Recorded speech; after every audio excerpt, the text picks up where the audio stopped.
Hey, this is an update video. This is some of the requests that y'all eBayers have wanted, so here we go. Here's some of the stuff that y'all were asking about. The ramps back here on the trailer. This is where the ramps go on the trailer. I do not have ramps that fit the trailer, but here's what the opening is. You have about a 12 3/4 opening, which means you could build a 12-inch ramp and it would slide in.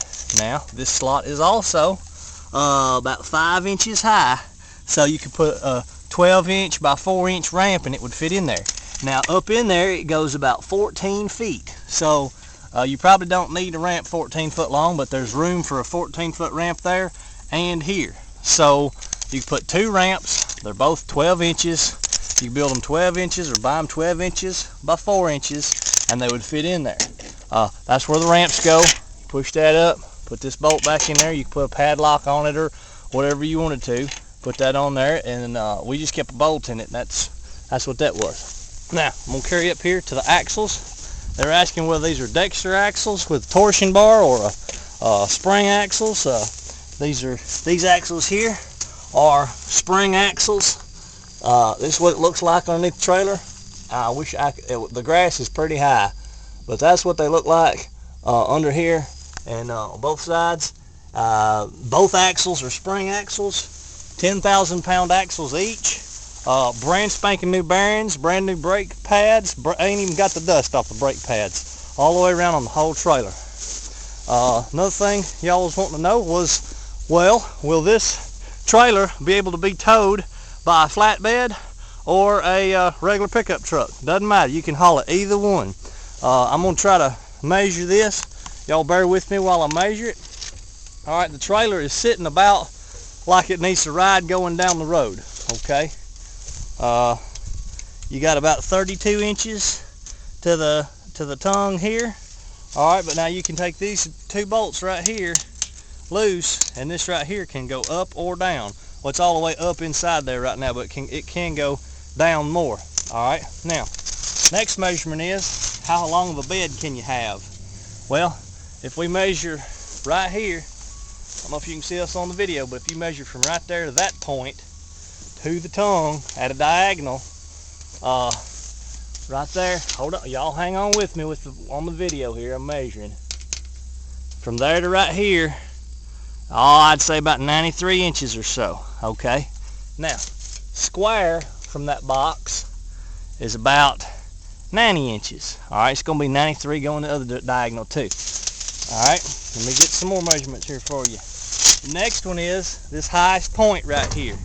From this highest point up here in this top corner down to about where this thing is. I'm going to measure flat, that way we get a good reading. Alright, that right there looks like about 79 or 80. My tape jumped. 79 or 80 to where that is, somewhere in there. Alright, of course that's going to be the same on the other side.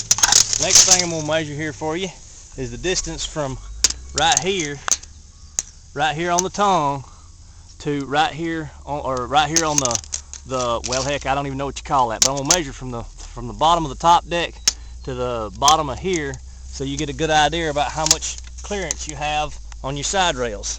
That looks to me, if you was about level, I'd say about 24 to 27 inches, depending on how much you go. Alright, so there's your clearance, and that beam right there it looks like the same thickness there all the way down to right here. So that's you got about 24-26 inches from the bottom of there to there. Now again, you can take that and let it down some if you got real high sides on your pickup truck. But the boy that had this trailer hauled this truck around with a standard F350 with regular sides and never hit. So you're good to go. These corners right here have been cut off, so if you got a regular cab pickup truck, when you make a turn, the corners don't go into your cab. It's a good hot shot trailer. Now let me tell you what happened. I had to move this trailer. It was in the way, and I had to move it with my bulldozer because I don't have anything to move it with, and I cut this wire. So that one little wire right there is boogered up, and then I accidentally got into this right here. I want to tell y'all everything about this trailer, that way you know exactly what you're coming to get when you buy it. This box right here is boogered up, but all you got to do is buy another one, probably $10-15, and plug that thing that's for your electric brakes, your breakaway box. That, and this right here broke my heart when I ran into this, but my dozer, I accidentally slipped and it bent this piece of angle iron right here. But other than that, everything I said on the trailer is just like it is. Good trailer, nothing wrong with it, except I just ran into that darn piece of angle. But you could cut that loose and put a new one on there, or heck, just paint that when you're good to go. But that's the only thing I got into up here when I had to move this thing out of the way. But there's your measurements. If you need any more measurements, just holler back at me. And if you need anything else, just holler. Appreciate it. Catch you later.